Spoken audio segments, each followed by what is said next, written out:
Have you ever had something completely evaporate, disappear, go missing in your life, and you know absolutely that it is gone?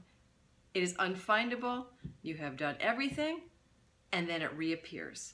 And even reappears in a place you know you've looked.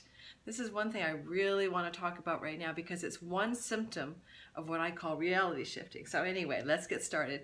Hi, I'm Lori-Ann Lothian, the Awakened Dreamer, and I am teaching a lot these days about non-ordinary reality in the context of spiritual awakening. And I want to bring this thing up called reality shifting because I feel like I've been keeping it secret from everybody. You know, I'm not sharing it so much with my students, my participants, and my mailing list anymore or even at all, because, you know, I kind of don't want to be labeled as the fringe. You know, it's kind of silly, right? Because like what part of me cares about being labeled fringe? But I want to talk about it now because it's getting to the point between the Mandela effect and reality shifting, which I'll explain in a minute, and other non-ordinary events that I feel that it's my duty to express what I've experienced. And I know that you probably have too, and let's just all talk about it. So let's go back to my example. Okay, I wanted to say, you know, I can't count the times in the last 2 years, and it's really a recent phenomena where I've lost something and it's shown back up again in a place where it wasn't, where I know it wasn't. Like I've looked at that spot, and so I'm going to give you a really great story. It's really short and sweet, but it's my most recent one, and I'm going to tell you after the story what I think is actually happening. So I've got a briefcase. I'm going to give you a prop. Okay, because this is the actual briefcase relevant to the story. This is my briefcase that I carry my laptop around in, right? It has an outer pouch, a zipper pouch, and it's got 2 inside pouches. 1, 2. Okay, so it's pretty basic, right? It's like not very complicated as a briefcase. And when I travel, I carry my laptop, my portable keyboard, and my mouse in it, my wireless mouse. And every trip I take, and there are a lot of them, at the beginning of the trip before I leave, and when I come back, I clean out the briefcase and throw everything away. It's a routine. I like a clean briefcase. So a little my anal retentive side, you know, my 1 in the Enneagram bleeding through from my 7. I like things tidy sometimes.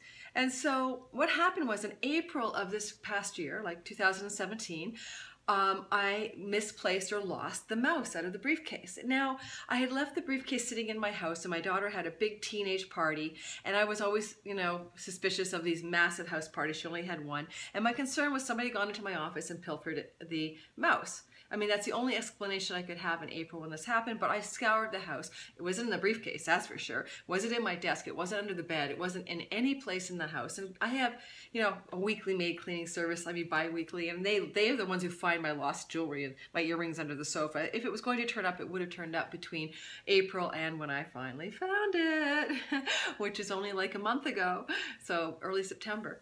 So here's the funny part of the story.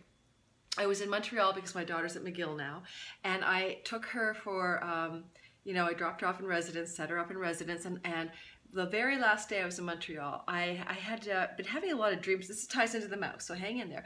I've been having a lot of dreams about keys and doors and thresholds, and so I happened to walk by an antique store a couple of days before I left Montreal, and I found this beautiful antique master key, and I really loved it. And I was staying in an Airbnb rental, so there's no maid service, and I kept the key by my bedside every day because potentially it was a pendant, but I didn't have any necklace with me on that trip, so I had nothing to string it on. So every night before bed, I just left it by my bedside table, and I wake up and go out and do my duties in Montreal, shop and sightsee, and come home and it would be there, right? My last day in Montreal, I went to the old city, really the old port, and I went to a beautiful church. A friend of mine had passed, and I lit a candle for him. He had taken his own life. He was also a spiritual teacher, so I lit him. I voted for him, and I voted for my daughter, and then who was just starting off at McGill, just as a gesture of prayer, of goodwill. And then I walked around the old city, and I came to this labyrinth that was an art installation. And to be honest, I was having a surreal day. I was already having a sense of having walked into like a shamanic, non-ordinary state of consciousness. And I walk over to this art installation labyrinth in the old part of the town on a grassy hillside, and the artist had said something funny like, are you ready to enter into Are you ready to travel through space and time? I think that's what the words were.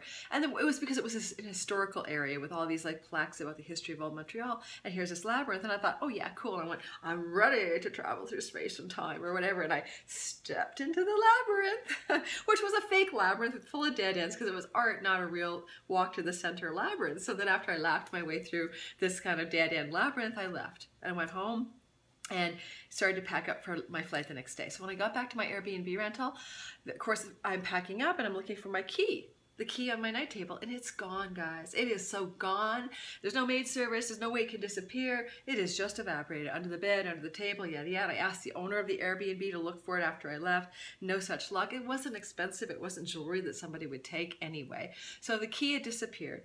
So I got home the next day in Vancouver, Canada, and I did my routine that afternoon.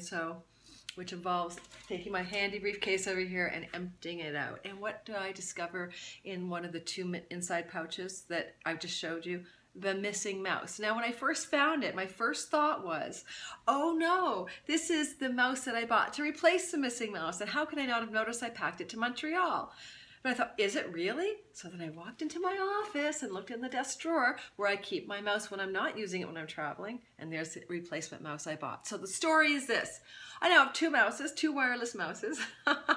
Don't have it on this trip because I didn't plan to work, but normally I'd put it in my briefcase. I have two wireless mouses back home in my desk drawer.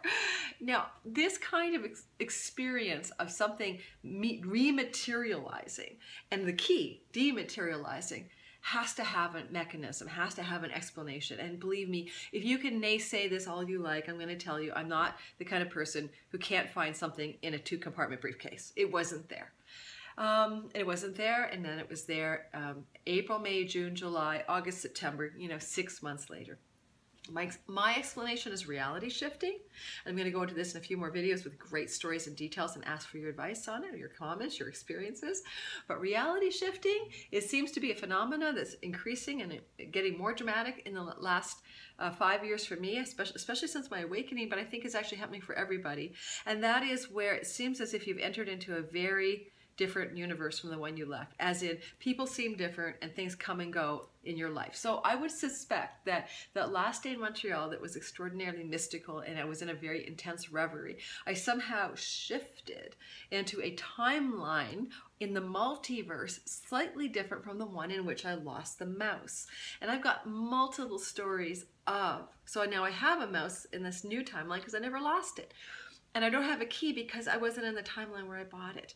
So I want to say, I know that sounds very sci-fi, but the number of stories I have that I could tell would fill a book that are just phenomenal for me and those I know.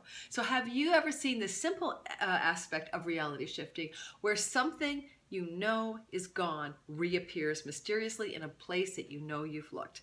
And if you have, please share in the comments. I'd love to hear. My video blog is going to continue to go on, talk a little bit more about reality shifting, the Mandela effect. I might even veer into the magnetic poles and the fact that they're migrating really quickly, and we might be due for a pole shift, because I think that the Earth's magnetic field informs our spiritual life. I think that our awakening and our consciousness is intimately tied to the magnetosphere of the Earth. And so what we experience as some people say the popcorn of awakening that's going on, pop, pop, pop, pop, pop. I think Adyashanti used the word popcorn. It may have to do with global changes at hand in the world that we live in. And then we can all debate whether or not this world is a simulated reality, computer generated, and we're like living in avatars, or this is real. So you see, I've really been keeping a lid on and kind of hiding from my experiences in this realm, keeping it very non-dual and spiritual. But as you know, I'm also about magic, and I've been about magic all of my life. So if you enjoyed this, please comment. And if you didn't like it, it's okay to unsubscribe. Okay, thank you for joining me on my video blog, and I welcome your comments. I really do. I almost am a bit nervous to tell you about these things about my reality, so I'm being honest here. But I'm okay if it doesn't fit for who you are. It's okay to leave. But I'm not the Zen non-dual girl. I never really have been. My awakening was a portal to magic and non-ordinary reality at a different level than I've ever known, because the me that I used to know as myself dissolved, and I was expanded into the greater me, which is everything. But that's you too. You're everything as well. Okay, thank you for listening. Mwah.